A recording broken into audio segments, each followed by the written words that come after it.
This episode is brought to you by 10 Yetis Digital. We started using these guys at the beginning of the year, and we've had great results. They're an online public relations agency that manage influencer marketing campaigns, social media campaigns, design. They do design, and they cover sort of multiple sectors, brands big and small. Highly recommended. That's 10yetis.co.uk. Welcome to the Tech Leaders Podcast. I interviewed Mark Rice, who is the CIO of TheBigword, who are probably one of the biggest companies you've never heard of. They enable people all over the world to communicate more seamlessly through their language services and their language technology platform. It's an amazing organisation. I really was quite surprised by just how many linguists they employ and how complex their ecosystem is, the ecosystem that they've built. A really amazing organisation, making the world a smaller place, which I think is their actual tagline. We talk about this, we talk about Mark's amazing career, we dig into managing change, hiring talent, and get Mark's advice to business leaders in light of the current challenges. It's a fruitful conversation, which is a massive understatement. I really enjoyed this. I enjoyed Mark's anecdotes. I'm sure you will too. It's Mark Rice. Mark Rice, thank you for coming on the show. Hi Gareth, how are you? Yeah, not too bad. The first thing I wanted to ask you, give us a broad overview of your sort of career journey, Mark, from point of education right up until the present moment. Yeah, sure. So I'm probably not the most stereotypical technology leader. I think that's the best start point, although saying that, who is these days? So I did mechanical engineering at university many moons ago now. But what it does, I think it gave me a great foundation of what I wanted to do. But not only that, it got me sponsored at university as well. So I got all my books and stuff paid for. I didn't have fees. I was the last year that didn't have fees to pay, which was really nice. And mechanical engineering obviously is maths and physics, and it's everything that's moving on the planet. And what I see mechanical engineering as really is sort of the 80s and 90s version of what software development and technology is now. You know, that's where all the advancements were then, and it's now we're in the sort of technology area and the advancements are then. And I was sponsored by an organization called Scientific Games International. Most people don't know who they are. They do a lot of things, but predominantly in Leeds at that time, they were secure printers.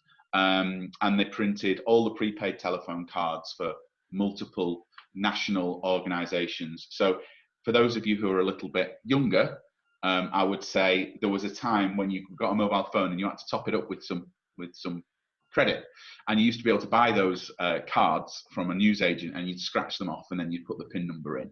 So we used to do that, but also we did the National Lottery scratch cards up and down the country for many lotteries in and around.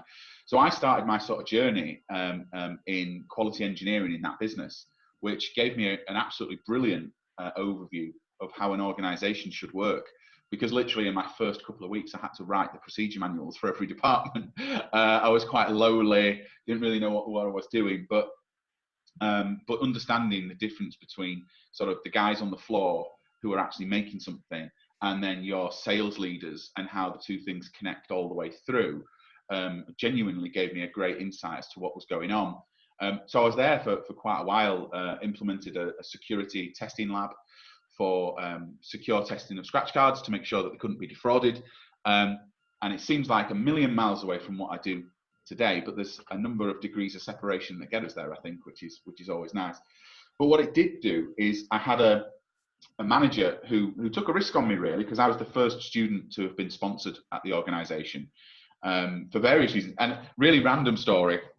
The reason it came about is I was doing 2 weeks in the summer holidays at university, 2 weeks just work as an admin person in accounts. And I was smoking in the smoking room with the finance director. And I was just chatting to him about what I was doing at university. And he went, "Oh, I think our quality manager wants to have some more sort of students or people with degrees in the quality area. Why don't you have a chat with him? That moment onwards, I think I stayed there 7 years. You know, it was a great education, but it also introduced me to my first sort of love, really, which was the Toyota production system. I think anyone who sort of knows me work-wise would know that I think I link everything back to the Toyota production system. In all seriousness, I see agile in the technology area, as everyone describes as agile, as basically the Toyota production system with a lot less KPIs. Is that Kaizen or based on Kaizen? Is it? Yeah, Kaizen, 5S's. It's pull systems. So it's really the concept of, in the past, you'd have a machine and you'd have a warehouse which would have loads of your supply. So whether it's paper, ink, whatever it is, you just buy it in bulk and you'd store it in this big warehouse. And they'd just keep running and running and running, because if the presses went down, obviously that was costing money. But what they realized was the finishing machines ran slower than the printing machines. So you needed a way of being able to organize this. And really the Toyota production system came from post-war Japan. So they were trying to build a market in the US and couldn't get any parts across. So inventory management was really, really important. So they looked at only buy equipment and ship equipment over that you absolutely need, but you'd need some sort of signal trigger system to tell you when you need something. So they created a ticket, and that ticket, when you ran out of stock and there was maybe 3 pieces left and there was a ticket on it, that meant order some more, right? Yeah. That's the really crudest way to describe it. That's called Kanban. Now, most people in the technology world now in software development will know a process called Kanban, right? And Kanban is basically just pull the next one from the top. So when you've got a free space, pull the next one. But you don't pull 5 things, because you don't need 5 things. You only need 1. So in those days, you would have sort of demarked pallet spaces, and you'd only have room for 2 spaces, which means that you would only ever have 2 pallets full of materials to create the product that you wanted to, rather than, and the focus was on quality and right first time, rather than just pushing as much stuff through as you possibly can. So those principles really are exactly the same in software development. I would also say the software development companies that I've come across that have challenges in those areas 100% fail on the pull system and are still trying to push things, you know. Right. So it's sort of been a really big journey, a really big link between. But when you look at it in those sort of terms, everything they were doing in post-war Japan to try and build 2-stroke motorbikes in the US for a market that was crying out for it is now basically developing all the technology that we see in and around the world. We just call it slightly different names, but the principles are the same. But when you have this differentiation between industries, you know, you have manufacturing, they call it, you know, pull systems or Toyota production system. You've got in technology, they call it agile or scrum or sprints or Kanban or whatever terminology you want to put it on. It all comes back to the same first principles. You know, it's what we live by. You know, we're fat when we eat too much. That's a push system, right? If we only eat when we need some energy, then we wouldn't be fat. You know, it's a pull system. It's just how everything sort of works. So I think the best way, what I'm describing there, is that's when the penny dropped for me about sort of logic systems in those days.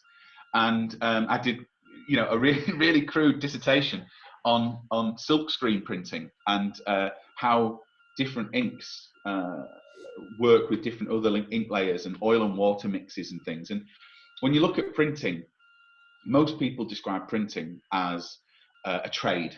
That's what they would describe as a trade. You know, a trained printer would just play with the machine and put a bit more ink on, maybe run it a bit quicker and get a product out. It's actually one of the most scientific processes you could come across.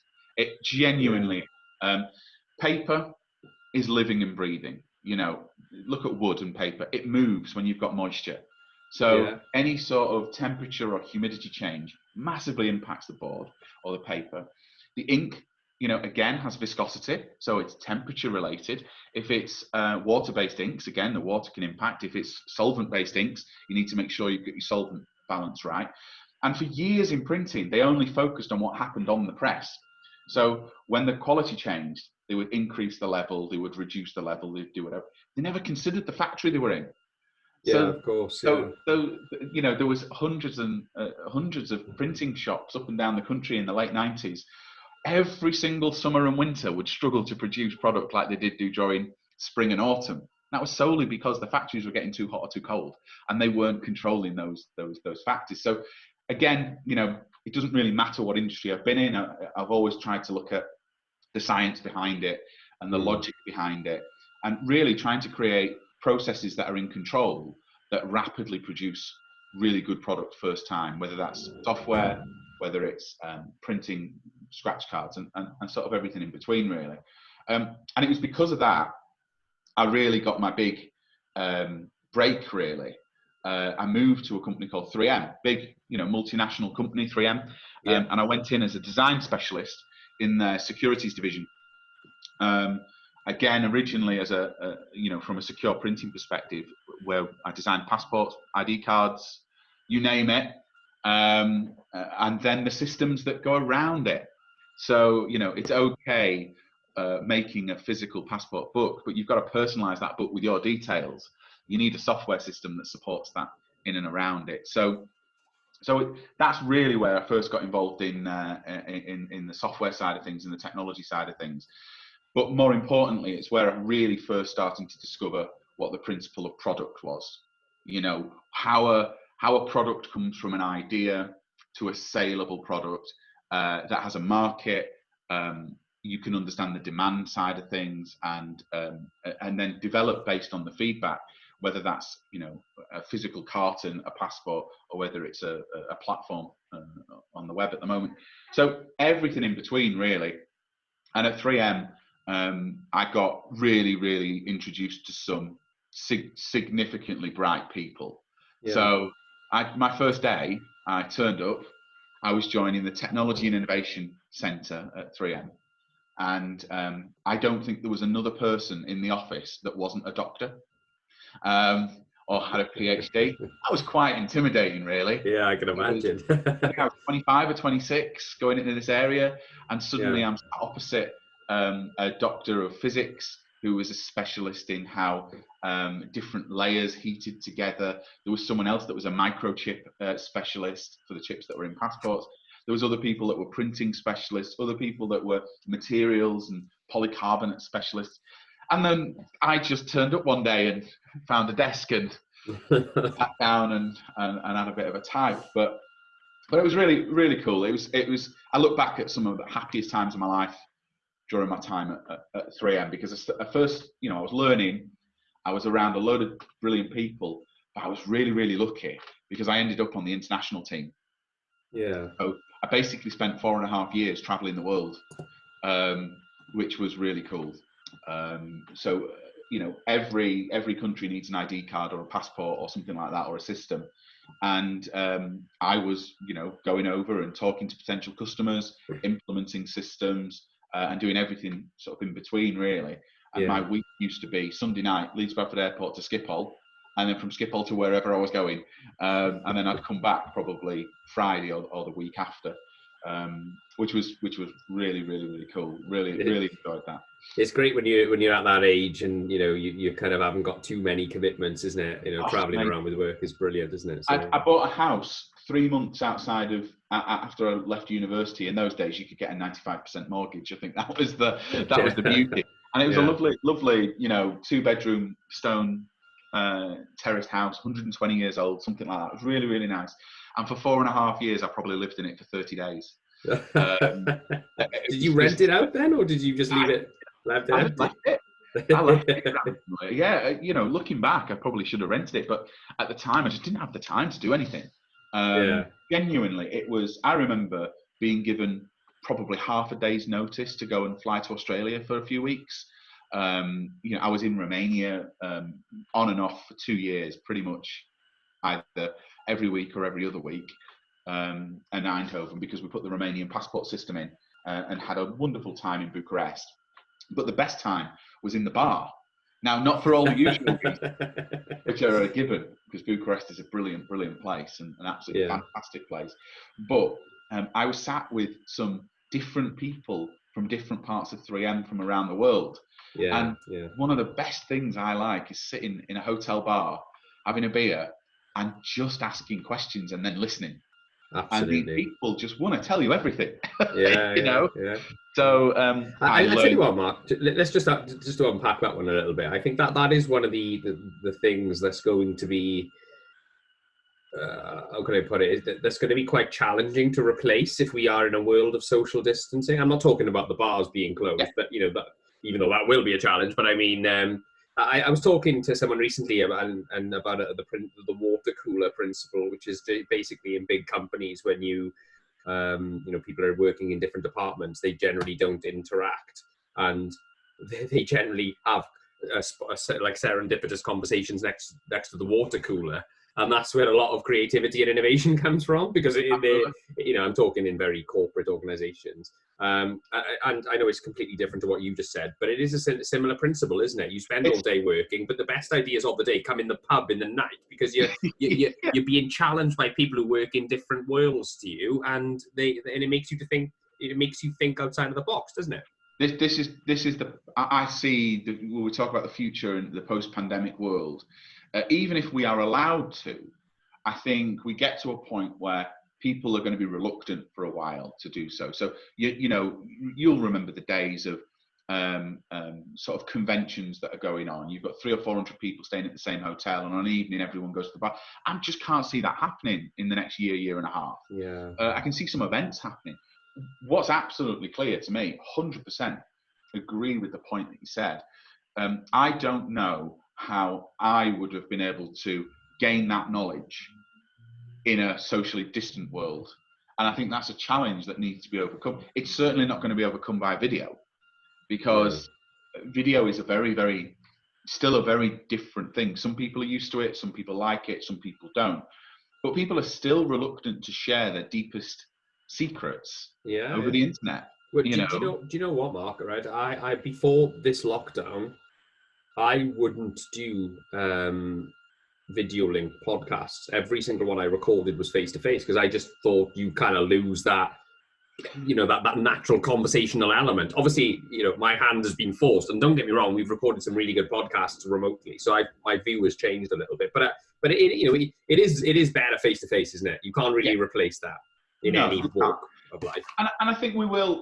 It's like I can catch up with my mates over WhatsApp or on a video call, or even just ring them up, in the olden days. But there's nothing like sitting in a bar and talking nonsense for a few hours, no matter who you're with, because some gems come out of that. Absolutely. You sit and talk to someone about a problem that you've got, and then they suddenly go, "Do you know what? I used to have that problem a year ago, and this is what I did about it." So you've got an idea. At the moment, I think the worry I have is everyone goes to the internet for the solution to the problems. So they Google the same question, so everyone gets the same answer. It's, have you tried this? Have you tried that? And that's good, but I'm a born and bred people person first.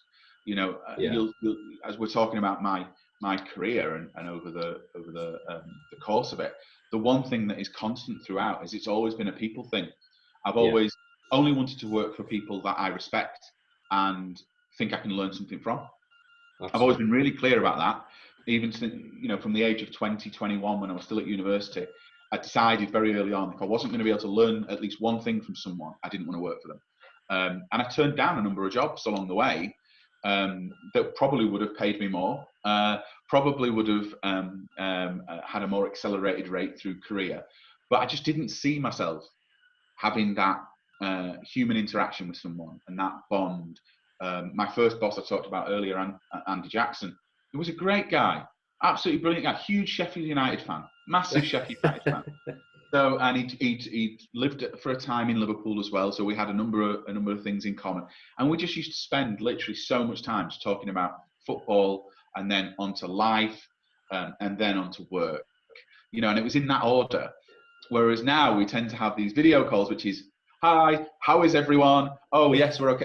Right now, let's start the agenda." It's just a bit forced. So but I'm in the modern world. I obviously I'm hopefully a technology leader, but I like technology that complements what we do as people rather than changes what we do as people. So video calls are okay and they're good, But I think without the pandemic, I don't think they would have anywhere near the take-up that they've had. And I actually think the take-up will go down as well once the pandemic stops. Because, you know, I don't hear any more about family members or friends holding Zoom quizzes. But 13 weeks ago, that seemed to be the thing to do. Yeah. Well, we actually we give ours a break because people were getting a bit sick of them. Exactly. We might pick it back up, but I mean, but yeah, no, I totally agree. I vape, you know, unashamedly vape these days rather than smoke. And the main reason I love vaping is when I'm in a pub talking to my mates, if a topic comes up I don't want to talk to them about, I can just go outside for 5 minutes. Yeah, whereas absolutely. when you're on a video call, it's a bit awkward, isn't it? Really? Do you know what, Mark? I smoked for years, right? And the thing I miss the most about it is not so much the smoking, it's the social element of going outside and having a conversation with someone that you don't know. Because when I stopped smoking, I missed that because there's no other excuse to talk to strangers. That's it. That's it. I had to set up a podcast to do it. Well, look what I said maybe 10 minutes ago. I got my sponsorship at university, which started my career from smoking with the finance director at break time in a smoking room. Now, for those of you who don't realise, there was a time where businesses had smoking rooms that you could sit and physically smoke in, and didn't have any sort of air conditioning to try and take out the smoke or anything. It was very, very odd. It seems crazy now, though, doesn't it? But it was like, I remember going on aeroplanes and there was like cigarette, cigarette ash flicking things on the side of the arm. Like, you know, you tell a young person, no, they're just like, what? Well, I showed my 8-year-old many things over the years. The particular one that I always like to blow her mind with is that a microwave didn't exist when I was born. She can't get this through her head. So it would never been comprehended. And also when I tell her that the internet is only really 20 years old, something like that. It's not that old. But internet as we use it today is very, very young. And she sits and goes, but what's the internet? And I go, I'm not really sure I'm going to explain that to an 8-year-old. You should have just said TikTok and they would have known what you meant. Well, exactly. TikTok or Snapchat, and they would be like, oh, that, I know what that is. Like, I'm fighting these things at the moment, but I'm going to have to embrace them at some point, I suppose. But yeah, it's all good. But yeah, as I was saying, the people element that you mentioned, really, really important. I met a guy at 3M. A lot of people I worked there with, a lot of respect for. But one guy, I don't think he intentionally did it. He seemed to take me under his wing a little bit. He was such a genuinely nice guy, but he'd been brought in from the sort of wider 3M into the technology and innovation. And he wasn't a doctor or a highly qualified person either. He was just a 3M veteran. So he'd moved from various different 3M sites, and he'd gone up the sort of people management level. That's the way that he'd sort of progressed, really.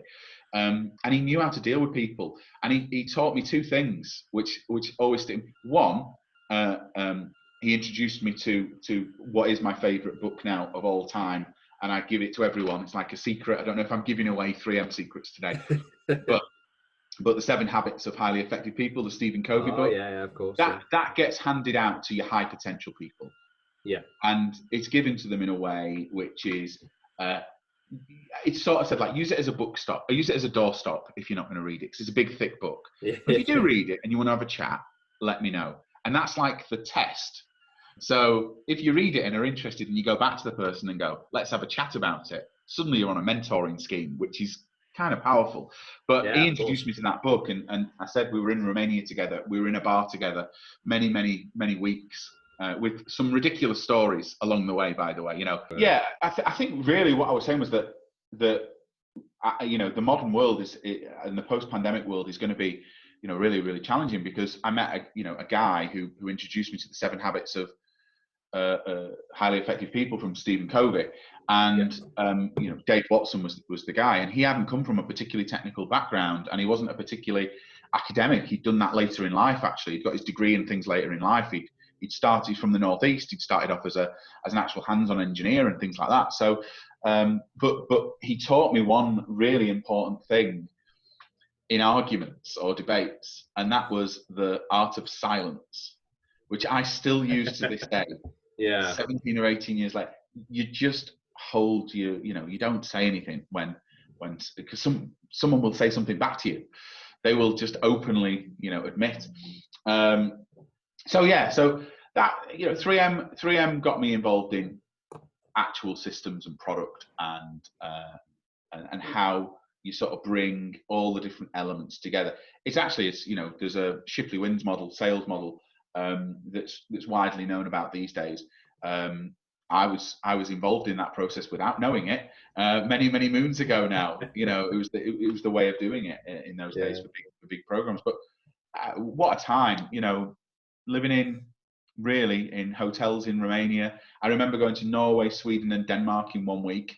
That was kind of weird. I didn't know where I was. Time in Australia, I think a great time. So I was taking some sample passports over for a sort of bit of a beauty parade with the Australian government in Canberra. And Canberra's a very strange place, actually. Lovely place, but nothing happens from 3 o'clock on a Friday afternoon till Monday morning at 10 a.m. because everyone just goes home. So you're just there on your own. It's a really, really bizarre place. So nobody actually lives there. It's a bit like central London, is it? Yeah. There was just, imagine being in a hotel on a Saturday on your own in Australia in your mid-20s, and you walk down to the bar and there's nobody there. There's not even a restaurant open. It was very strange. But I remember taking sample passports over with me. And you have to declare it, obviously, when you go into the country.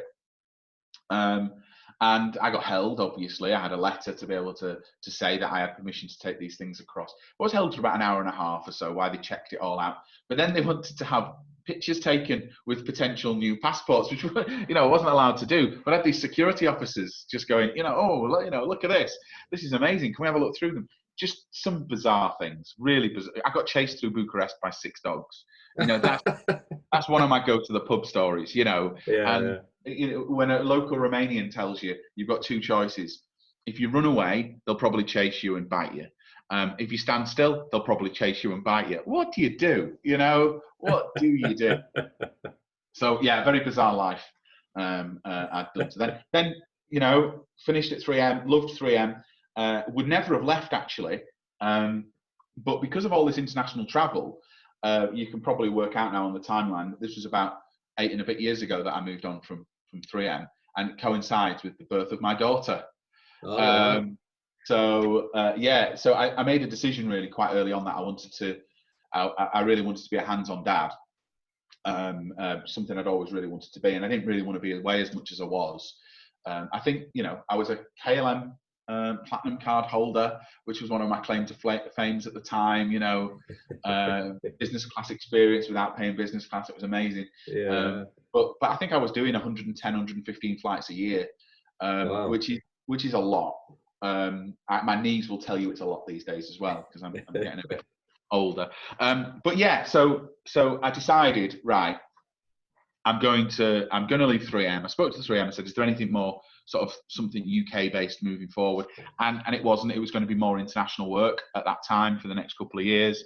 So I made a hard decision to move on. Went to a brilliant organisation, but probably looking back now, I made the decision to move to Hallmark cards for the wrong reasons.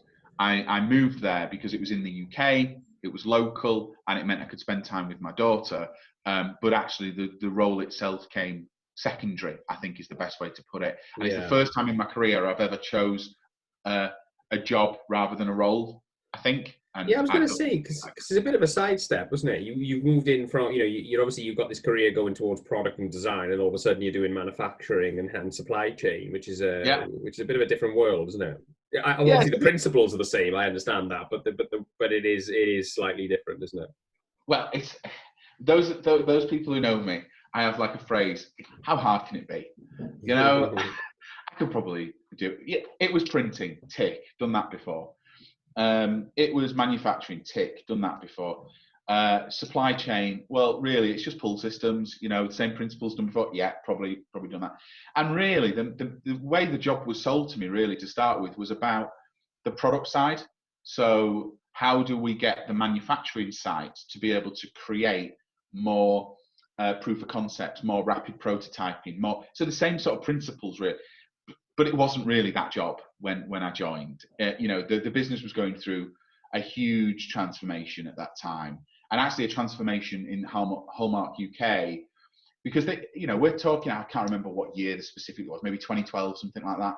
And, the rise of Moonpig, all of the sort of challenges of low cost supermarkets, were really eating into all of the revenues and profits of Hallmark. And I think they lost their identity a little bit during that period. Yeah. And they didn't really know what they wanted to be. They knew they wanted to change, but they didn't really know what they wanted to change into. So I joined Hallmark, and there was probably the most basic online card maker system you've ever seen, when their biggest competitor, Moonpig and such like UK Greetings, they're sort of taking the market away from them, and they were just passively letting them take the market away. And then there was a move of all manufacturing over to China, and it was just a really strange time. I think it was a strange move. My boss that employed me, Annabelle, I think she moved on, or was moved on, maybe 3 or 4 months after I joined, and then it was just really confusing. Very, very confusing setup. So, but I still learned things, and I still met some brilliant people. For example, 0-hour contracts I'd never come across before. I'd never been responsible for health and safety and fire regulations on a site before. That was an eye opener on my first day when a printing press went on fire. That was interesting. And these things happen. But yeah, it was fab. But I was only there, I think, 18 months or so, because it became pretty obvious to me it wasn't necessarily something that was going to be a long-term path for me. And I again, in all seriousness, I openly hold my hands up to these things.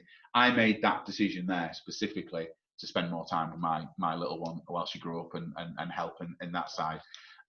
So then jumped into Hermes, which is one of the most fascinating companies I've ever worked for. So why did you become a fashion designer then? Oh, yeah.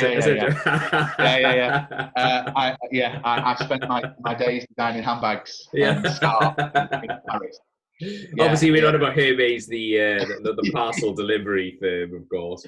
But that's an interesting. That's a global organization, isn't it? And I think it took you back into sort of more product-led endeavors, then, which is what you probably defined as what you were probably best at, I would say so. I'd say product is probably what I've always been born to do. I think it just falls naturally.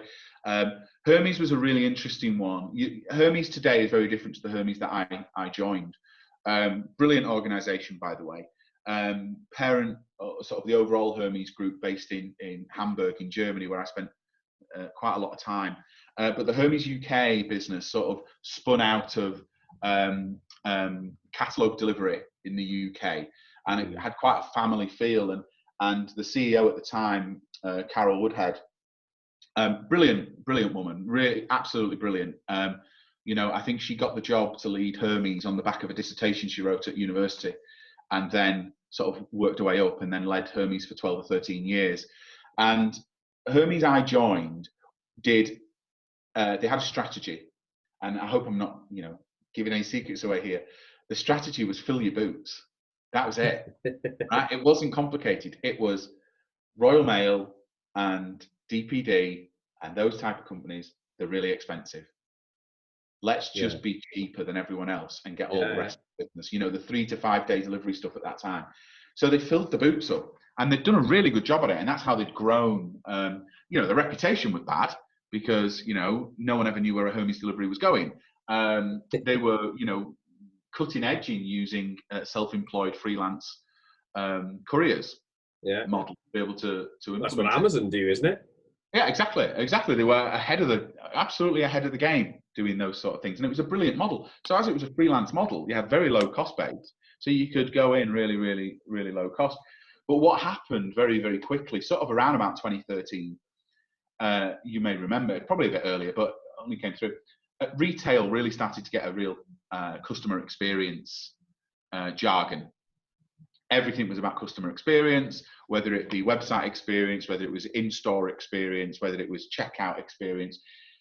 Everything was all about making sure you maximize the opportunity for someone to always buy something from you. And, that was the key. And then with the rise of e-commerce, it became really clear to the retailers that the most complaints they were getting were from the delivery side. So, you know, back in the day, in the 80s, 4 to 6 weeks delivery. In the 90s, you had it down to maybe 5 to 10 days delivery. And in the 2000s, it was standard 3 to 5. And if you wanted anything next day, well, you could cross your fingers and pay 50 quid. You know, that was about it.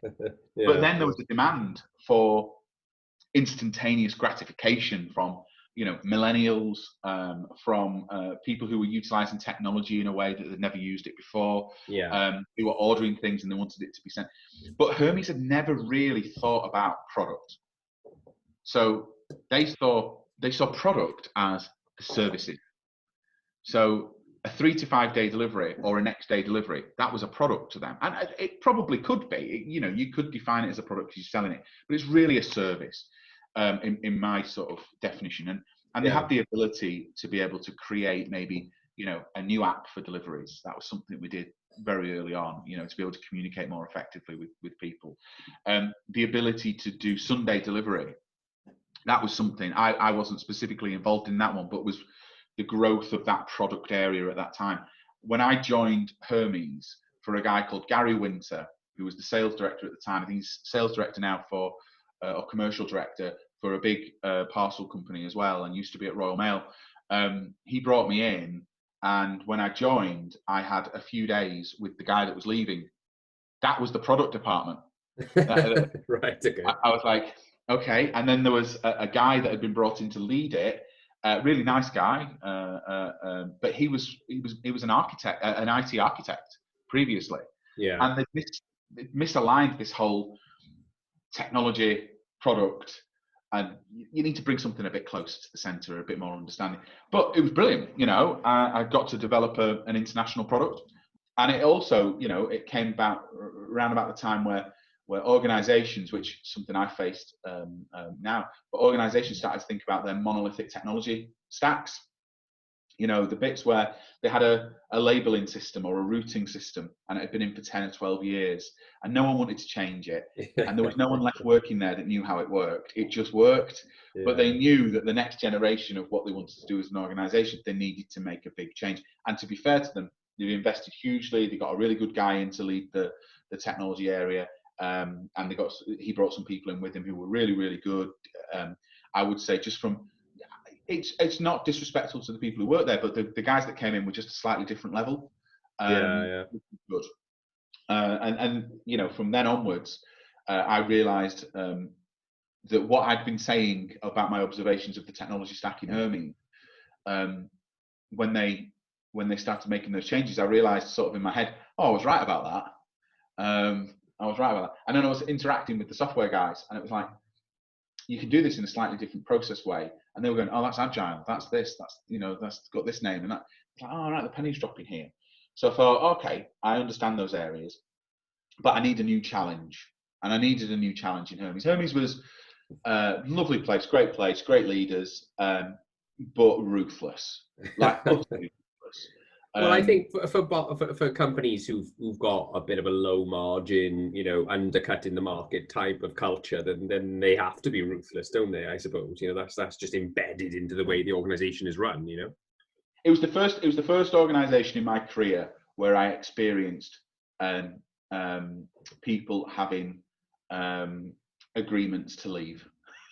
Right. Okay. That regular, you know, someone would be there one day and then they wouldn't be there the next day, you know. So they'd have a compromise agreement, you know, without prejudice conversation, and away they go. But it was literally, if you failed or even looked like you were failing in one area, that was it.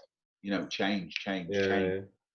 So in some ways, I learned a lot about that, because actually it was very effective.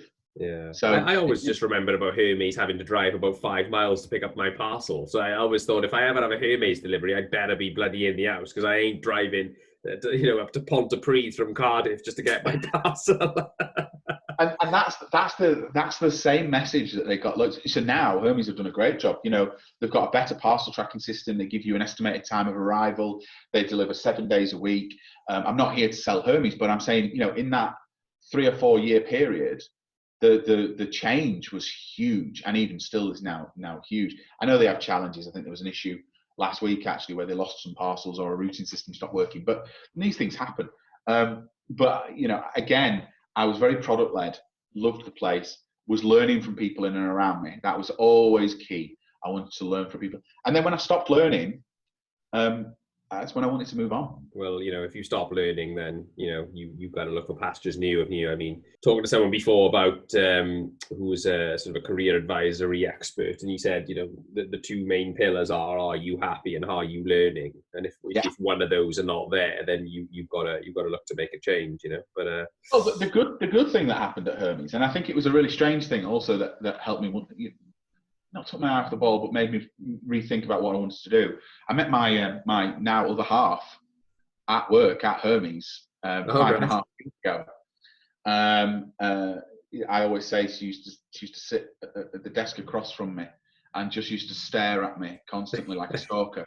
He said she was just looking out the window. I happened to sit in front of a window, but I like my story better. It sounds more fun. But yeah, you know, that was a more challenging experience. You know, having a relationship with someone in the business in the same department, sitting next to each other. You know, that was something that I needed to make a decision on. And actually, we both made a decision. We both left at the same time. Different organisations, because I just didn't want to talk about parcels when I got home. I don't blame you. So you left there then, and you had you set up a consultancy firm, but then not too long after that, you ended up going to TheBigword, doing a head of product role. Yeah, talk us through that period of your life and the run up to where we are now, then, Mark. Yeah, so you know, as with a lot of people, I got one big piece of business as an offer to do something outside of Hermes, and my contract at Hermes probably wouldn't allow me to do that.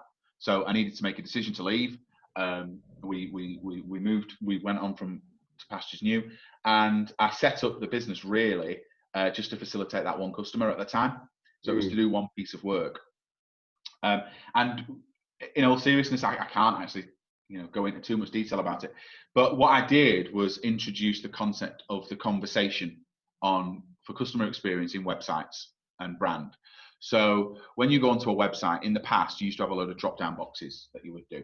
But actually, if you treat a website and the screen that you're looking at as another person who's having a conversation with you, you start to realize where the challenges are in a system and in the customer experience and in the user journeys.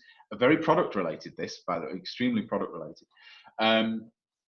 And yeah, it was that whole conversational story. So how do you ensure that customers maximize their basket sales? So when they look at something and they put it into the basket, how do you make sure they buy it? And secondly, how do you make sure they retain it? So you don't want to return, because you know it's a net zero if you get a return. So yeah, I did a bit of work there. Did a bit of work for a couple of other clients, which were related to sort of managing a program of work and a project. And I had genuinely all the intentions of growing that, and growing and growing and growing. And it was going quite well. And then out of the blue, I got a call from a recruiter who now she's in recruitment for Facebook now in Ireland, actually. And she just rang me and said, "We've got this interesting opportunity at TheBigword. Would you be interested?" And I said, "No, I wouldn't. I'm all right, thanks." And so then she said, "Well," she said, "What the role is?" And she said, it's head of product and technology." I was like, "Okay, it sounds okay," but I was looking for something a little bit, maybe a bit bigger. By the way, I'd had a look into TheBigword. Like you, I didn't really know who they were. I'd heard of them, but didn't really know who they were. And strangely, one of my friend's wives worked there, and she'd always described herself as a project manager. And I just simply assumed she was a project manager in the normal sense of the word. But actually, no, a project manager in the language industry is very, very different. So she was a project manager in the language industry. So that sort of then made me understand it. But then I read a little bit about TheBigword, and I became fascinated. And I became absolutely fascinated with the owner of the company, Larry Gould. He's one of the most brilliant people I've ever come across, and I don't say that lightly. And it's nothing to do with where I work at the moment. He could let me go tomorrow, absolutely, and it could be very bitter. I will still love him very dearly in the future because he's such a character, brilliant character. He's the first person I saw do a LinkedIn video to Theresa May and Boris Johnson from his bath in the Hamptons in New York. That's what we're talking about. And he's just an entrepreneur. And the more I read about it, the more I was fascinated. So I went in to see them, and I met the former deputy CEO, Diane Cheeseborough, and the former CTO, Mark Clayton at the time. And honestly, I walked away from the interview and I was like, yeah, it's not for me. It's not for me. It was, I really love this whole image of Larry, family-orientated business, very entrepreneurial, a demand for excellence and customer experience and a real passion for the linguist community. All of that sold me. But I didn't get any of that from the interview. Didn't get any of it. Nothing at all. It was just really, really sad. And I thought, oh, wow, there's nothing there. But then Jess, who was the recruiter, she just rang me up, and between her and my other half, Lynette, they basically bullied me into taking the job over a 3-week period. Maybe they were collaborating in the background. I think they both could see the opportunities there, and they both could see that it would suit my personality. Yeah. And I think they both could see that it would be a really, really, really good fit. And you know what? I joined as head of product and technology, and within 11 months, I was CIO. Wow, that's got an astronomical rise then, yeah? Yeah, and it's just a good fit on both sides. And I think a lot of the things that I've learned over the years, suddenly I had the opportunity to go and try and test, for real. And, I have a principle of, if it's working, keep doing it. If it's not working, stop doing it. So I just keep doing it.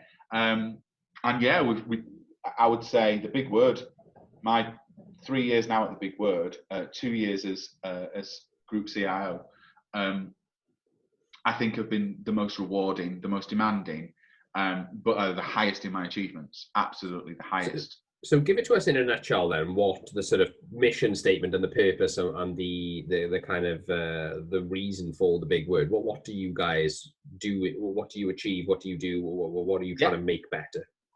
Yeah, so the BigWord believes that the final barrier to trade and peace is language. Right. So most disagreements, most misunderstandings come out of a result of not being able to understand each other correctly. And most of the time that's to do with translation. At the same time, significant number of retailers want to have a personalized experience for their customers. So therefore they need to have their websites translated. They need to have their marketing brands translated or even localized, which is a more sort of in phrase in the language market, because it's then personalized for a local region. So the BigWord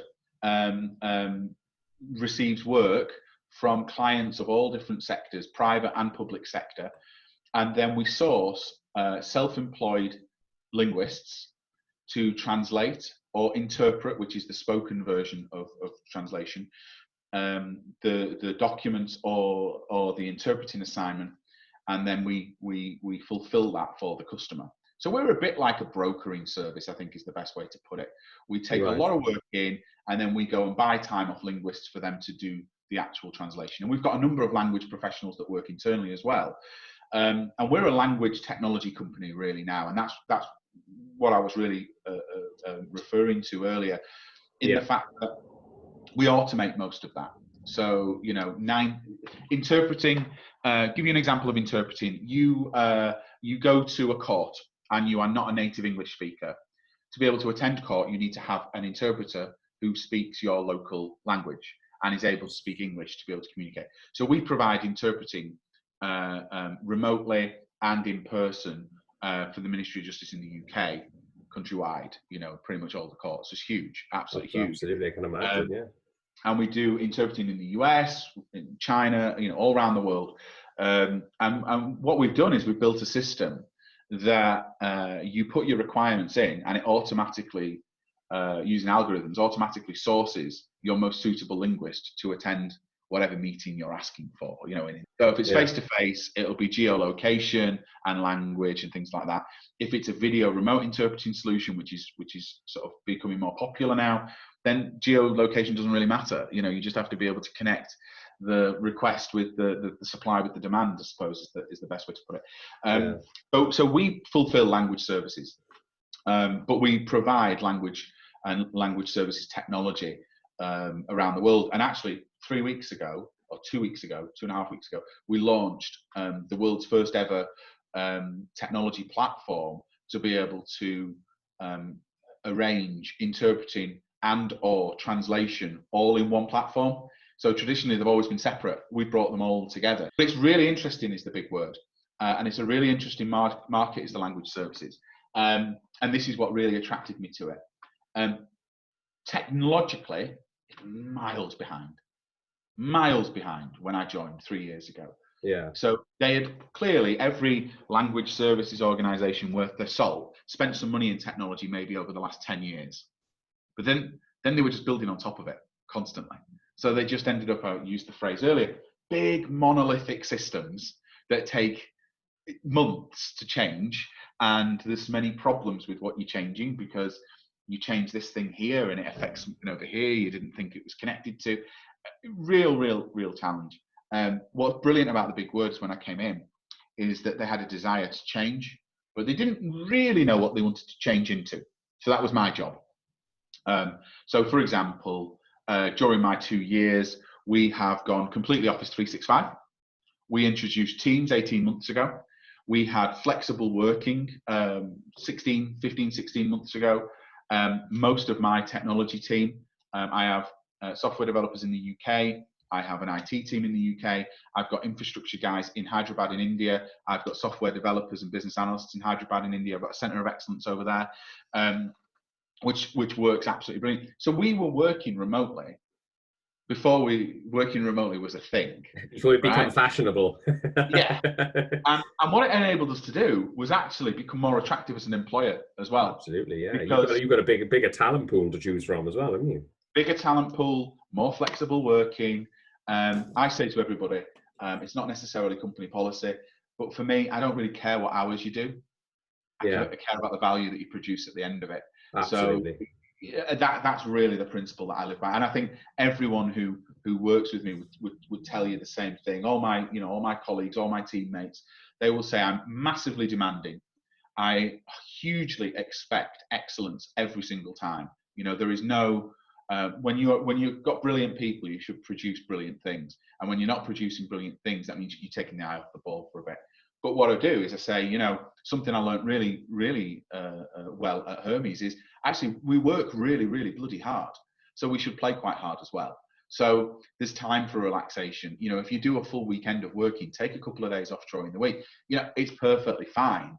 But we have standards that we all check ourselves against. If we don't hit those standards, then we're probably massively self-critical, and that's enabled us to completely redesign our technology stacks. We were on-premise data centers. We're now fully in the Azure cloud. We're able to have a bit more of a robust data strategy. Applications aren't falling over like they used to a few years ago because you'd hit the limit of the data center server capability. We're now infinitely scalable. We're building all of our applications to be cloud native, which gives us a lot more flexibility, scalability, and the ability to produce more sort of 2020 technology, which is the thing that excites developers, it excites product people, it excites business analysts, product owners. Doing something that was cool 3 years ago doesn't excite that many people. Things move so quick, don't they? I mean, that's the evolution of things, isn't it? Of course, it's like when I first got told, I remember this, it's really very clear to me, we need to have more modern technology. That was one of the goals that I was given. And I remember I was a former CEO at TheBigword, and I remember talking to him and saying, so which year's technology do you want me to make it to be modern? And he looked at me a bit confused. He was from Germany. And I was like, well, I can give you 2020 technology, but if we start building it now, it'll be 2021, which means it's a year behind. So we can scrap all that and actually go for 2021 technology, a bit more risky. We don't know if it'll work, but what is it that you want? And it was clear they didn't know. So they just wanted the end result, which is fine. You know, Of course, yeah. So, you know, fully Office 365, full data center decommission, full cloud migration, an absolute digital revolution across the entire business. Wow. You know, what was it like implementing that then? Because you must have had a few sort of raised eyebrows and say, oh, who's this guy? Thinks he's Mark Zuckerberg or whatever, coming in, trying to change all my little circle of what I know, trying to, you know, because people are scared of change, aren't they? You know, how did you combat that? What's that? Were you actually there? Were you part of the team? Because that's exactly what happened. No, I think what's brilliant is the company had a desire to move in a certain direction. This is where these things come together. My team had a desire to work in a certain way. They wanted to be able to tell their mates they worked in Agile, or, you know, they worked in tribes, and they did all of this sort of stuff, right? Which we did. And there was a desire for the business to be more effective. So when you put all those three things together, all I needed was the team and the people to be on side. I needed to have the investment, and I needed to have the vision. So once you define what your vision is, as long as you don't get, you know, deviated away from that, that vision, every single thing that we do takes us a step closer to our goal. If it's not taking us a step closer to the goal, we stop doing it. You know, it's as simple as that. But the goal doesn't change every 5 minutes, but the goal is equally not a KPI. It's got to be 70%. The goal to me was a vision. It was, I wanted TheBigword to have the same experience for someone ordering a translation project or an interpreter in Chile as they would do in Sweden or the UK or New York. So we needed to have an infrastructure across the global business that gave consistency. So, for example, the speed in the UK office was quicker for the internet than it was in New York, right? It's very simple. Let's put an MPLS network in. You know, let's equalize them. Let's make sure we've got, we partnered with Vodafone and put a huge MPLS network in around the world. Expensive. What does it do for us? It means we can move our systems 50, 60% quicker. It means you've got no lag time. It means you can fulfill the jobs quicker. It means you've got less of a challenge with uploading documents. And on uploading documents, there's various different versions, but we had a solution that we looked at, and it had been implemented on premise. So it was a file sharing solution that was on premise. It was always limited. So it took hours.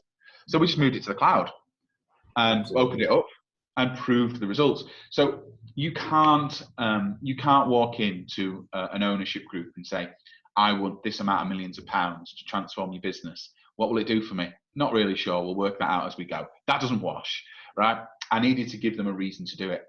So a consumption-based model, which meant they only spent what they earned. So as the revenue came in, your consumption goes up. As the revenue goes down, your consumption goes down, rather than having this fixed model.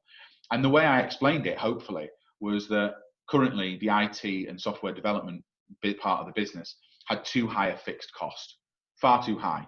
So every business gets crosswinds, thunder, lightning, rain, things that go well, things that go badly. And the issue that I had is the fixed cost base was at such a level that the slightest bit of challenge to the business, we would be massively impacted. We're huge on cost in that area, and I needed to get rid of that. Yeah. So the only way to do it was by changing the technology. But on the flip side, I wanted the experience of our office team to be better. So none of them cared about Office 365 when we introduced it. But what they did care about was they were currently using Skype at that time, which had been put in on premise. Don't ask me why. It was before my time. But for some reason, someone wanted a Skype solution, which meant that when you had a video call, you could only see modern art on the other side. You know, that was the reality of the situation. Didn't work. Yeah. So as soon as we changed it to cloud version of Skype, people could see each other, and it worked. Then when we introduced Teams, and we went through a huge session of, and Microsoft, by the way, absolutely amazing support that I had from Microsoft, and I have to this day, and still do. Brilliant supporters of what we were trying to do as a business. Yeah. And change Office 365, bring all that in, go to Azure, do all of those sort of good things. And they became champions for us. So they'd come into the business and they'd train people, or they'd talk to them about how to do things in a different way, or why this is a benefit for you. And then, of course, people could work from home. You know, how good's that? I've got a parcel delivering, so I can work from home. You know, they didn't have to take a day off. So we won the hearts and minds of it. It was tough and it was challenging, but at the same time, my wonderful owner had invested in building a dedicated technology centre next to the TheBigword site called The Brainworks, and we designed that from scratch, really. So it was just an empty warehouse shell, and now it's a modern technology centre with a wellness garden, with a beer garden, with some cool meeting rooms, some desks that are made from reclaimed materials, you know, like old scaffolding and wood just put together, and it's absolutely awesome. It really sounds very Silicon Valley. That is. Yeah, it is, and that was what the view was. But you know, it's what we tried to say was, like, I have a few principles, so I'm going to give away one secret slightly. So when we recruit people, we ask them one question. That's it. So you've got the qualification stuff, that's fine, right? But I only ask them one question, because depending on the answer to that question, depends on what type of role they're going to be good at. Because that's what's important to me. Culture, people, personality, right? So I think we can teach anyone to do anything, but you've got to have the desire to be great, to work well, I think, at TheBigword now, particularly in my area. If you take the easy option, or you are really dedicated between Monday and Friday between 9 and 5, all good luck to you. That's wonderful. But we don't live in a world of 8 hours. We live in a world of value. So, you know, I can tell you, I was in Iceland on holiday 15 weeks ago, and we had an issue at 5:30 in the morning in Iceland. And I came onto the Teams call that was happening to see where we were going. And I already had 5 people on it. They'd already picked it up. They were already dealing with it. And they've been on the call for an hour, and they were pretty much resolving it there and then. No one had to ask them to do that. That's the culture that you grow from this. And the question that I ask is, I ask people to tell me the problems with a self-service checkout. Right? You got Sainsbury's, got Morrison's, self-service checkout. Tell me the problems, tell me how you solve it. And that was our last year's question, so I'm not giving that too much away. So the people who are BAs, business analysts, okay? I tell you what, before you go there, let me have a stab at me. Let me answer it, okay? Go on, go for it. It's when you're buying alcohol, right? Or that says a lot about me, doesn't it? Or anything, or you have a problem and the red light goes on and you turn around and there's nobody there, and you've got to wait there for ages. And I'm like, oh, what is going on? I should have just gone to the other till. You know what I mean? So that's what I would say. So what would you do? I probably wouldn't get the job. So what would you do about it, though? What would you do? How would you solve the problem? I would solve the problem is what I always do, which is I go and find someone. Yeah. I walk over and say, excuse me, can you give me a hand, please?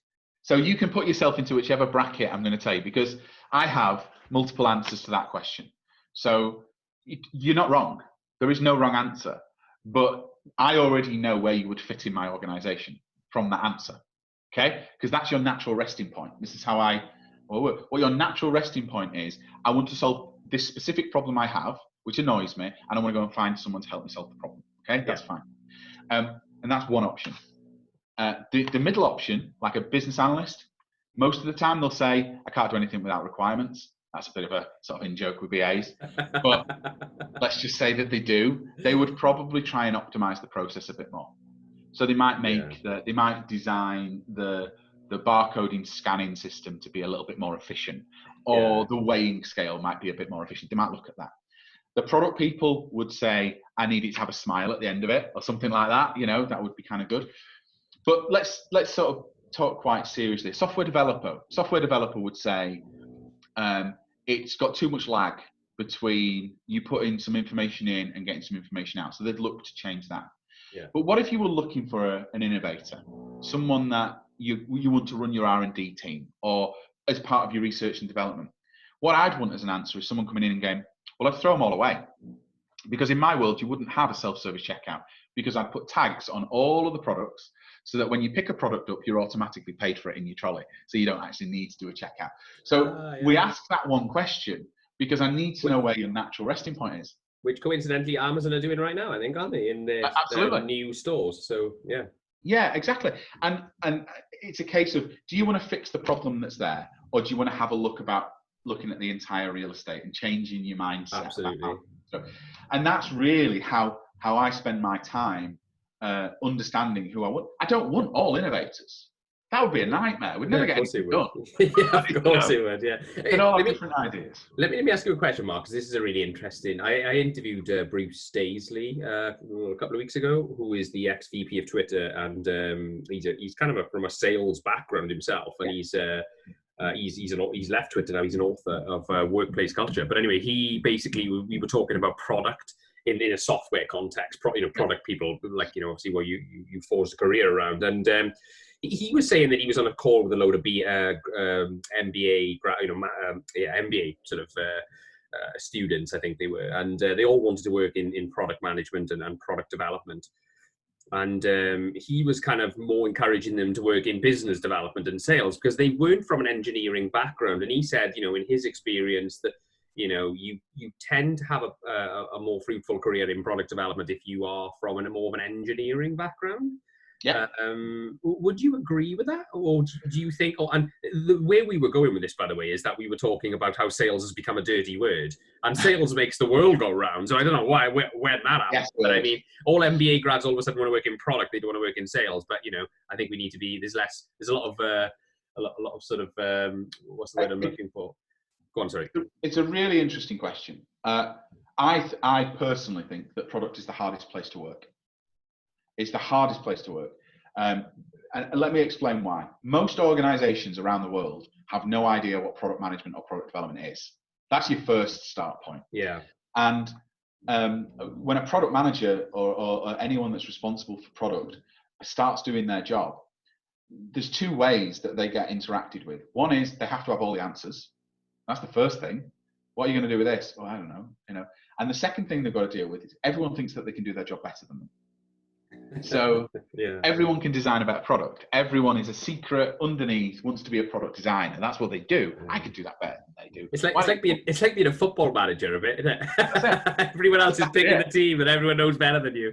and then you've got loads of really good people who've written some really good books who have caused a nightmare for anyone who works in product when they use the phrase a product manager is a mini CEO. No, you're not. You're not. Because as soon as you think you're a mini CEO of your own product, that's when it becomes a problem. You need to be the facilitator, the engager, the influencer. So product is about influencing. It's about sales. It fits naturally in the commercial area. If you cannot sell your product to people internally, what hope has it got externally? That's the big thing. So an engineer can go into product development, but product development is about developing something that someone else has designed. Yeah. You want to design a product. Sorry, I was going to say, one thing from talking to you and you talking about your career, one observation I've made is that all of the things that you have regarded as development areas for you from back when you were talking about the art of silence, which I think is brilliant, by the way. The art of silence, the stuff around, maybe with an exception of the process of the Kazan stuff and the Toyota stuff. But certainly the art of silence and the Stephen Covey book and all that kind of thing. It sounds like that all of your development has been in the area of the commercial side, because obviously you've come from an engineering background, but you've learned so much on the commercial side, which has enabled you to marry the two together and become a product person. Is that what you're saying? 100% right. 100% right. And actually, to go a step further, is the only reason I have any credibility on the board at TheBigword, because most CIOs or technology directors think they should have a seat at the board because they're an expert in their field. That's not what it is. You go to a board to talk about finance. You talk about gross margins. You talk about EBITDA. You talk about budgets and forecasts and things.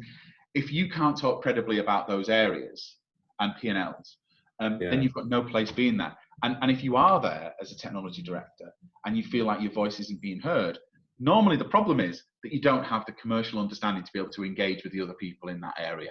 And that I think is the reason why you've got a new breed of CIO, like myself, I would think, who are not from infrastructure or software development backgrounds, specifically and per se. Because, you try and put these things across. It's like an architect. So an architect can't necessarily be a CEO. So an architect of a building doesn't mean he's going to be a good CEO of a business. But in technology, we seem to think, well, the best architect surely should run the business. No, not really. You know, let them design products and design architecture, not necessarily run a business. But I think, you know, product, my natural resting point is logic and engineering. I think I was good at maths, good at science. You know, I was never the best in the class, but I was probably in the top 10 in most of those disciplines. Did pretty well generally. But you're absolutely right. My development was 100% based on learning and training in things that I wasn't good at. Not learning and training things that I was good at, which I see a lot of people doing. You know, what are you going on a course on today? Oh, I'm going to course on Agile. Oh, so you do Agile every day? Yeah, but I need the qualification now. But it's feeding the ego a little bit though, isn't it? Because you can go into the class and talk a good game because you know about it, but you wouldn't be going into a class and sort of, you know, not know it, you know, just be the least informed in the class because, you know, it's a complete development sort of area, development experience for you then. And spending time with salespeople and spending time with account management people and the difference in those roles, the subtleties in the difference. So the hunters and the farmers, I find that fascinating, you know, really, really fascinating. And then I started assessing all of my friends to see who was a hunter and who was a farmer. Story of my life, that little concept is. Yeah, it's very challenging. But when you don't have any experience of it and you've not gone in the sales area or a commercial area, it's very, very difficult to explain those concepts to people who haven't experienced them. It also on the product side, you cannot develop a product if you've only ever worked in product. You have to work in different areas of different businesses to get the experience. So if you're going to lead the development of a new product to market, well, which market? Have you worked in the market before? What's your probability of success? Is it going to be a leapfrog product or is it a Me Too product? There's so many questions you can ask in that area that if you don't know the market or you haven't challenged yourself in different areas, you're going to probably end up being, not disrespectful way, you're probably product marketing. So you're just going to spend your time marketing someone else's product, really. But yeah, I think, you know, product is I'm really passionate about. It's the area, the commercial side is the area I've had to work the hardest on. Finance, it's logic. So that when I started, you know, learning and reading, it fit quite nicely. But the art of selling, the art of being an entrepreneur, you know, balancing that risk against reward, I find really fascinating. And yeah, it's I'm probably not the most entrepreneurial, but I think I have some of the best slight 5% more ideas, if that makes sense. So absolutely, we've got this product, how do we move it forward 5%? I think I'm good at that. But yeah, fantastic. So it's been a fascinating time. Brilliant. Well, look, Mark, I think we are coming towards the end of the allocated time now. I know we've overrun because we had a bit of a gap earlier on because I'm having a kitchen installed, which is which you might be able to hear in the background. There's two questions I want to finish on, okay? Because I've been really keen to get your thoughts on. First of all, I'm just sort of what you know. There's a lot of companies out there, a lot of technology leaders who are going through a difficult time. What sort of leadership advice would you give to a team who are sort of all of a sudden having to, you know, remotely manage their teams or remotely lead their teams, going through a difficult period in a difficult economy? What would you say? What sort of snippets of advice would you give to these sort of you know, managers and business owners and entrepreneurs? So it's a really good question. I think unfortunately the way that I answer it, the second part of it is really like the equivalent of putting a plaster on of my answer, really.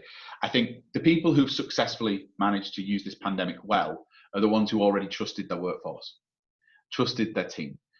Because if you trust people to get on with their work, I know from my position, I was at events, I'm at clients, I'm at suppliers, I'm very rarely in the office Monday to Friday every single day. So if I didn't trust my team in the office to get on with things and I was micromanaging them, that would be a real big challenge now you go remotely. That said, what advice would I give for the remote side other than the trust side? Because obviously you're not going to build that trust overnight. I think it's really, really quite straightforward. Be available, listen, give them targets that are meaningful, KPIs that they can manage within, and actually spend some time talking about life. So ring them up and say, how was your weekend? How are the kids? Did you get this done? Did you get that done? It takes 15 minutes but the value is endless when you remember something that's underneath. And also give them a little bit of free time, really, because you don't know what's happening behind closed doors. You never do. Someone could come to work every day and just be happy to be out of the house, and now all of a sudden they have to work from home every single day, surrounded by whatever and whoever. It could be good, it could be bad, it could be stressful. But we need to move our ability to understand our teammates and colleagues away from just, have you delivered what you said you were going to deliver? You know, in the remote world, we have a responsibility to our team members, emotionally, socially, spiritually, as well as work-wise. And I think if you let any of those go, you're not really supporting your team as well as you could do. That said, technology-wise, practical things, we love Teams in our business. We think Teams is one of the best things that's ever been brought about. We absolutely engage with Office 365, so you can collaborate. I know there's other tools out there. Other tools are available, so to speak, to be able to do those things. And also think differently. You know, encourage people to think differently. Well, if you had a face-to-face meeting before and that was effective, well, can you go to the park and have a face-to-face meeting? Can you do, just think differently, do something a bit different, and trust them, and reassure them. This is a really, really challenging time for people. Most people will be sat at home on a night thinking, am I going to lose my job in a few weeks? That's what's going to happen. And we have to reassure them and support them. So I think trust, support, and embracing new technology, I think, is the way forward. And lead by example. Good old-fashioned lead from the front. Yeah, it sounds silly, doesn't it? But if I go onto a meeting and I criticize the technology, I've not put it in, but that gives an excuse for someone else to criticize the technology. Oh, I hate Teams. Teams is rubbish. If I start doing that, everyone does that. So you got to lead from the front a little bit, yeah. Yeah, absolutely. No, that's brilliant advice, Mark. I think that's really good. You've touched on some amazing points there. And it's funny, I asked that question at the end of pretty much every podcast I've done for the last 2 or 3 months, and I've recorded quite a lot of content, and there's a lot of patterns in terms of what people like yourself say. So I'm pretty sure that the listeners will get lots of value from that. Look, I wanted to ask you on a finish on this one. I just wanted to get the crystal ball out, okay? And let's have a look forward. This is a difficult time, but it also could be perceived as an exciting time. What are you excited by right now in terms of business, technology, innovation? What's the future look like for business and technology right now, Mark? So without being buzzword bingo, what I love about artificial intelligence and machine learning in 2020 and moving on is how much of it's become a commodity. So it's so easily accessible now. Developers can access it. You can build your own tools. You don't need a data scientist organization to put things together anymore. It's more widely available, and because it's more widely available, I think it'll get used more, and the use will grow. But I think so AI and machine learning absolutely in the language market hugely. Machine translation is a huge part of the business. How you use machine translation to your advantage, I think, is a real game changer, and that's where machine learning and AI comes in. I think sort of robot process automation, or RPA, gets referred to a lot. I think that will grow more. I think the non-value added tasks that happen in a business at the moment, I think we want to remove as a whole, and we want to replace that time, rather than people, with retraining people into more value added roles. So rather than the administrative roles that are there at the moment, people say that the computer will take over the world. Well, it hasn't done so far. It's just changed the jobs that people do. People aren't miners and printers and tradesmen anymore. They do different roles. There's more people in the world than there ever has been, and there's more jobs in the world than there ever has been. So I don't really fear for people's jobs there, but I would like to see more on that side. But the most important thing for me, which we're spending a lot of time on, and we're talking about maybe the next year or two, is sort of the growth of 5G and what that actually means to the world as a whole. So, when 4G or broadband and Internet of Things all first came out, everyone's mind exploded with what you could do. And some people did it, some people didn't.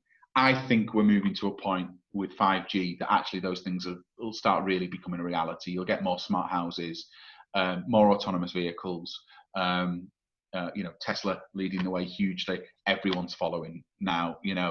I can't imagine there's going to be, other than a PR event, I can't imagine there being a combustion engine car that's really going to be pushed over the next 2 or 3 years. I think it's predominantly going to be electric vehicles. Yeah. So 5G is really, really important. It raises massive questions for me. So the more Internet of Things connectivity across the world, the more security questions there are. So I think the rise of the importance of information security, data security globally across organizations, I think that's one to watch. I think we may end up in a world where you may have information security or data developers, that specific role of building that technology. Cloud will obviously rise, the use of things. The last thing I'd say is, rather than technology, is more people thing. Most organizations, including ours, will employ people called full stack developers. We do that all the time, a bit of everything. I think that's going to change, particularly over the next 2 or 3 years. I think we're going to end up with more specialisms in developers, and I think companies like ours would be more available to go and get specialisms, because you need someone that's a bit more front end, you need someone that's a bit more back end, or data or cloud architects or things like that.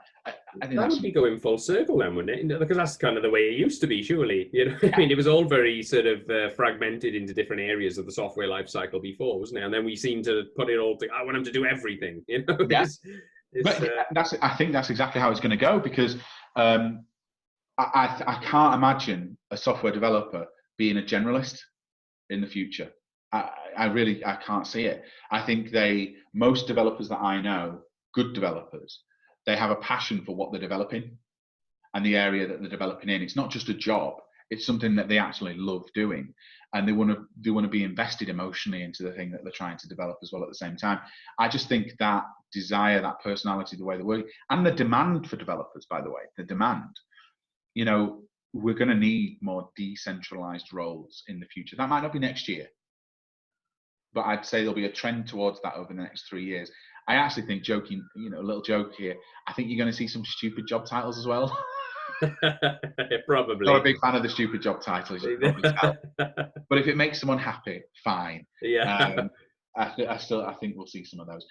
So yeah, I would say summarize 5G. I don't see quantum computing doing anything in the next year or two. I think that's very proof of concept stuff. It's very Star Trek, isn't it? Yeah, it's a bit like blockchain. Blockchain has some uses, but most people wouldn't be able to tell you what they are. Yet it was going to change the world 2 years ago. It may come back in the future, but that's more the back end stuff that it's supporting and growing, rather than anything front end.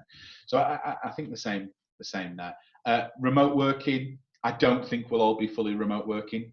Unfortunately, the one thing that people forget with remote working is that we are all people, and we are social animals, and we like to interact with people. I think maybe we might move to 2 or 3 days in the office rather than 5 days in the office, or 5 days out. Yeah, I think that's likely, isn't it? I think we might even not have weekends. We might not even have weekends in the future, because well, they're already talking about getting rid of the Sunday hours on Sundays, aren't they? And so that's going to be probably a bit of a paradigm shift when they do that, because then there's not much unique about the weekends then, is there really, after the Sunday hours thing goes? These things are difficult to manage, really difficult to manage. How do you manage a completely flexible workforce? Really challenging. Again, trust and controls, and again, it's Toyota's production system. You get your controls right, you can get these things out. But I think that will rise. I think we'll see a consolidation in the language market. There's a lot of players in the language market, and that'll consolidate over the next 18 months. Ourselves launching WordSync, our new sort of primary product I mentioned earlier, that's the type of direction that most of the big boys will go in. Yeah. That consolidation of platform-based approach, rather than necessarily the value being in the language services piece. So it's a really interesting time for technology, a really interesting time for me, because I'll have done 3 years at TheBigword in about 2 weeks, and I joined TheBigword with a 3-year plan, and I only ever, actually, to be fair, hands up, we've delivered it actually. Granted, I didn't really want to test my huge global disaster recovery with the pandemic, but it worked, which was good. But I didn't actually necessarily see myself 3 years ago writing a new 3-year plan, which we've just done. So that's really interesting for me, that now we've done that, fixing the infrastructure, fixing the way the platforms are put together, defining a direction for the future, making ourselves more cloud, making ourselves more agile, making ourselves more flexible. Now it's product the next 3 years. It is, how do we make sure we maximize machine translation, Internet of Things? When you go to your fridge, why does it need translating? You know, I'm not sure what type of fridge you have, but you seem like the type of person to me that has a fridge that talks to you. Very Star Trek. So if you listen closely, you can probably hear my fridge being installed right now. We're having a new kitchen put in. I'm constantly putting you on mute and off mute to not coincide with the drilling. Sorry. No, it's okay. I think the fridge is one of those things that you only want to build it once and sell it to every country. The only thing you should change is the power. But why should you have to change what's written on the front? You shouldn't really. It should just happen. So integrated workflows, a bit more automation in there, I think is important. But yeah, that's where really I think technology is going. 5G, whoever. There's a lot of conspiracy around that, isn't it? 5G. I think it's certainly around the invasion of privacy and things like that. This Orwellian sort of people being tracked in terms of in terms of geotech, in terms of your location and things like that.